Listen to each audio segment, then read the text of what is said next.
Vote চুৰিৰ report ফাদিল, বিহাৰ চৰকাৰ অবৈধ, 102খন আসন চুৰি, সুপ্ৰিম কোৰ্টে পাতিব পুনৰ নিৰ্বাচন, মোদী নীতিশ জ্ঞানেশৰ হাৱা পানী বন্ধ। প্ৰিয় দৰ্শক, এটা আচৰিত ৰিপৰ্ট ওলাইছে। ৰিগিঙৰ জৰিয়তে বিহাৰত NDA জয়ী হ'ল নেকি? তদন্তৰ ৰিপৰ্ট দেখি বিজেপি আৰু JDUৰ নীতিশ কুমাৰৰ উশাহ বন্ধ হৈ পৰিছে। আদালতে পুনৰ নিৰ্বাচন অনুষ্ঠিত কৰাৰ নিৰ্দেশ দিব নেকি? নমস্কাৰ, নিউজ ওৱান নৰ্থ ইষ্টৰ আজিৰ এই প্ৰতিবেদনলৈ আপোনাক স্বাগতম। আপুনি চাই আছে দেশৰ এটা অগ্ৰণী, নিৰ্ভীক, নিৰপেক্ষ আৰু বহুভাষিক channel News One North east.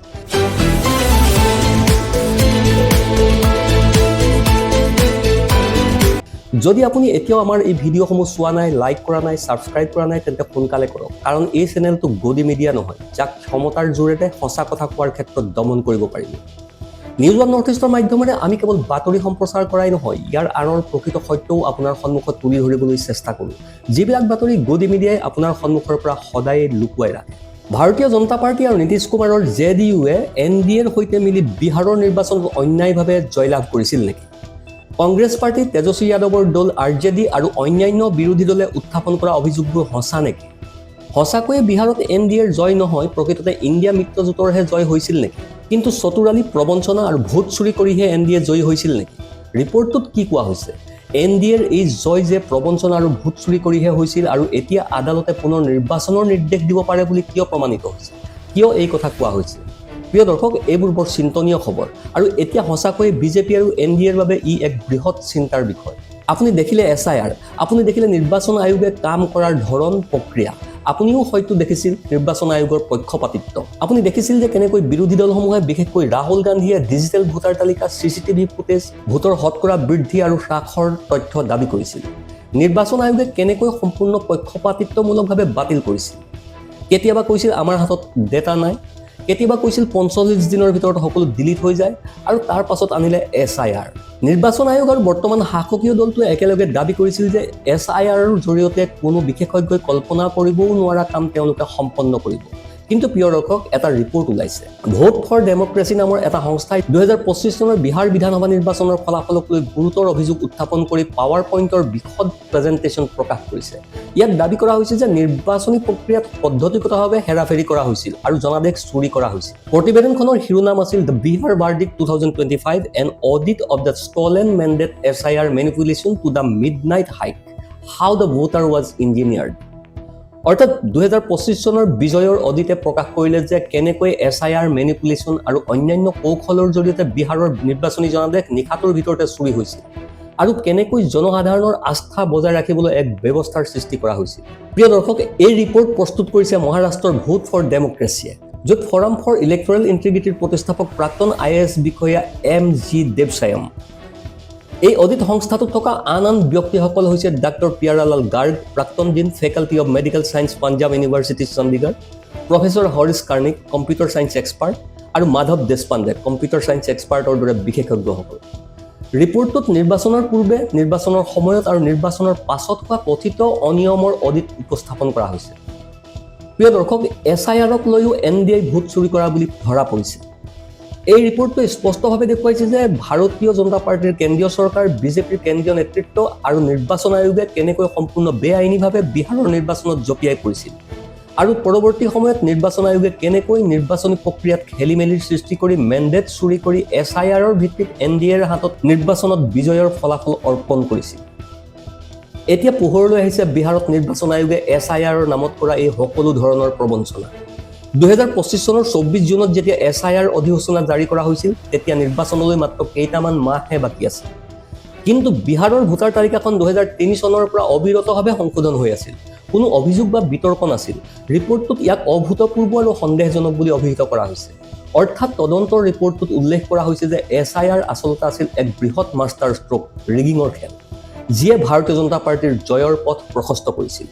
ৰিপৰ্টটোত ইয়াক অভূতপূৰ্ব আৰু সন্দেহজনক বুলি অভিহিত কৰা হৈছে কাৰণ এই বিশেষ সংশোধনীটো ইতিমধ্যে 2025 চনৰ জানুৱাৰী মাহত গৃহীত হৈছিল।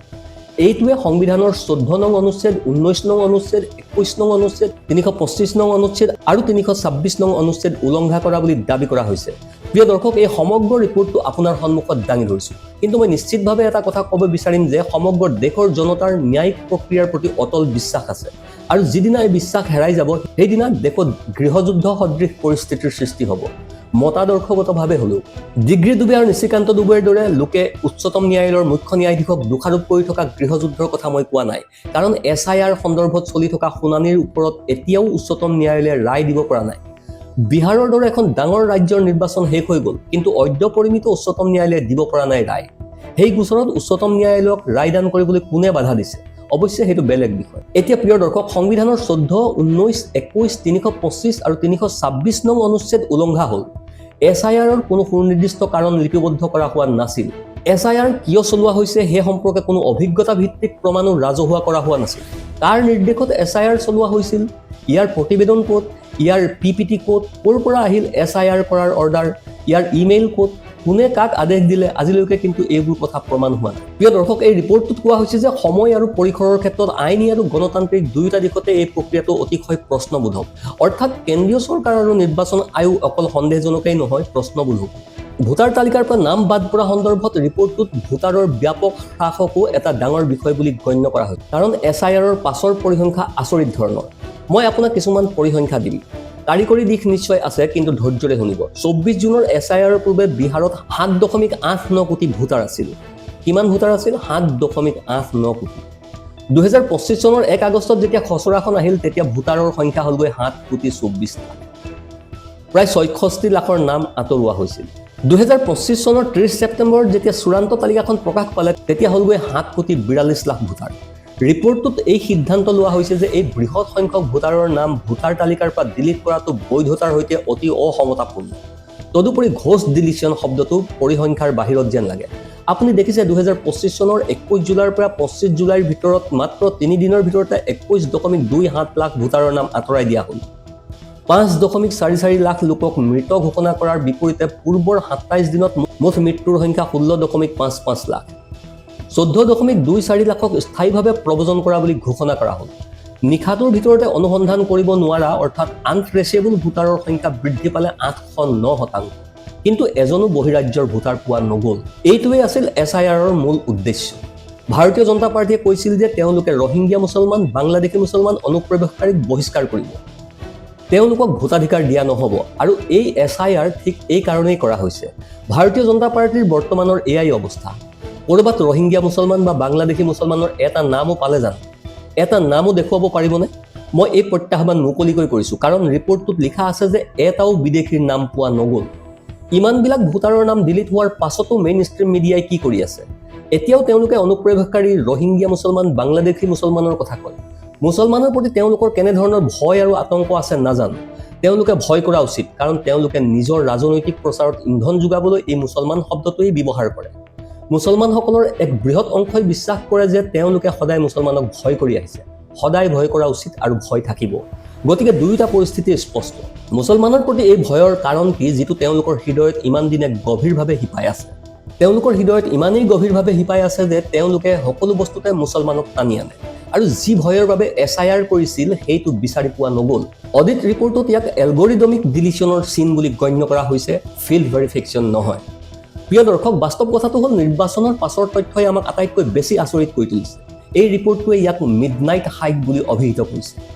12 নৱেম্বৰত পুৰুষ আৰু মহিলা ভোটাৰৰ ভোটদানৰ হাৰ 0.18% বৃদ্ধি পাইছিল। হঠাৎ ইয়াৰ লগত 13,34,145টা ভোট সংযোজন কৰা হৈছিল।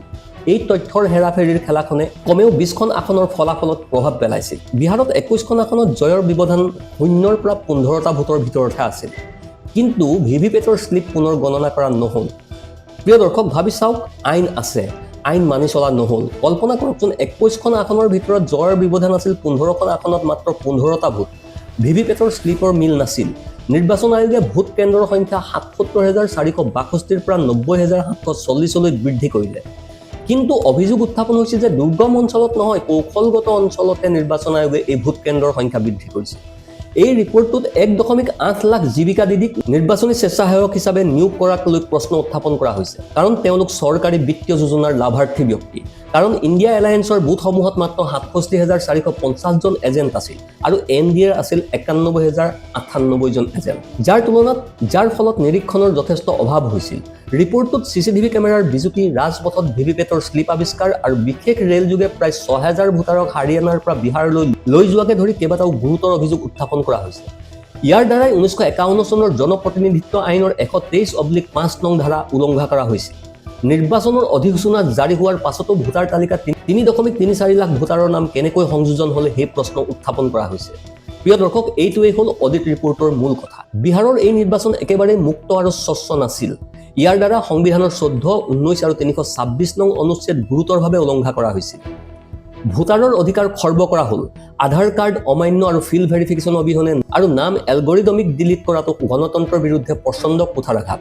এই অডিট ৰিপৰ্টটোৱে প্ৰকাশ কৰিছে যে বিহাৰৰ 2025 চনৰ নিৰ্বাচন অৰ্থাৎ বিহাৰৰ সদ্যসমাপ্ত নিৰ্বাচনটো গণতন্ত্ৰৰ ওপৰত প্ৰচণ্ড আক্ৰমণ আছিল, য'ত ভোটাৰ তালিকাৰ পৰা ফলাফললৈকে প্ৰতিটো স্তৰতে ব্যাপক প্ৰবঞ্চনাৰ আশ্ৰয় লোৱা হৈছিল। বিৰোধীয়ে ইয়াক চুৰি জনাদেশ বুলি অভিহিত কৰিছে। আইনী প্ৰত্যাহ্বান অব্যাহত আছে, কিন্তু এয়াই নেকি গণতন্ত্ৰৰ নতুন বাস্তৱ ৰূপ? সময়েহে ক'ব। কিন্তু আপুনি দেখিছে বৰ্তমান সময়ত যেতিয়াই ভাৰতীয় জনতা পাৰ্টি NDA বা নিৰ্বাচন আয়োগক লৈ প্ৰশ্ন উত্থাপন হয়, তেতিয়াই নিৰ্বাচন আয়োগক প্ৰথমে ৰক্ষা কৰে ন্যস্ত স্বাৰ্থৰ বিজেপিৰ মুখপাত্ৰই। নিৰ্বাচন আয়োগে কয়, আমাৰ বাবে কোনো দল বা বিৰোধী নাই, আমাৰ বাবে সকলো সমান। গতিকে নিৰ্বাচন আয়োগে শাসকীয় দলৰ লগত খাপ খোৱা সকলো কাম কিয় কৰে?